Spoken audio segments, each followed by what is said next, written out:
இது கவின், ஒரு குட்டி பையன். ஆனா அவனுக்கு ஒரு பெரிய பிரச்சனை இருக்கு. அவனுக்கு காய்கறிகள் என்றாலே பிடிக்காது.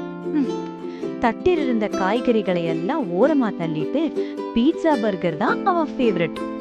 ஒரு நாள் இரவு அனைவரும் தூங்கிக்கிட்டு இருந்தாங்க. அப்போ சமையலறையிலிருந்து ஒரு வித்தியாசமான சத்தம் கேக்குது. யார் அதுன்னு கவின் மெதுவா எழுந்து போய் பார்க்கறான். அவன் மெதுவா எட்டி பார்த்தான். அப்போ அவன் பார்த்தது நம்ப முடியாத விஷயம். ஃப்ரிட்ஜுக்குள்ள இருக்கும் காய்கறிகள் எல்லாம் பேசிக்கிட்டு இருந்தாங்க. பாத்தியா, கவின் என்ன தட்டுல ஓரமா வச்சுட்டான். நான் அவனுக்கு ரத்தம் தருவேன்னு கூட தெரியாது அவனுக்கு. நான் அவனுக்கு சூப்பர் ஹீரோ மாதிரி பார்வை தரலான்னு நினைச்சேன்.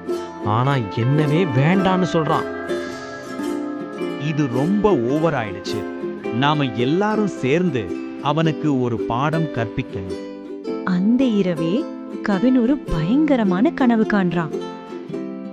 ஒரு பெரிய ஜங்க் ஃபுட் அரக்க. அது அவனை பார்த்து வேகமா துரத்த ஆரம்பிச்சது. வின் ஓட முயற்சி பண்ணா.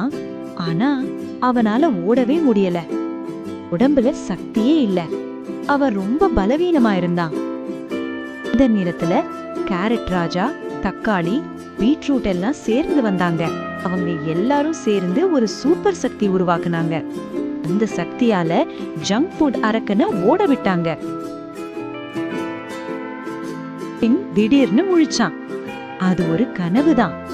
ஆனா அவனுக்கு ஒரு பெரிய உண்மை புரிஞ்சிடுச்சு. அடுத்த நாள் காலை அவன் தட்டில் இருந்த காய்கறிகளை சந்தோஷமா சாப்பிட ஆரம்பிச்சான்.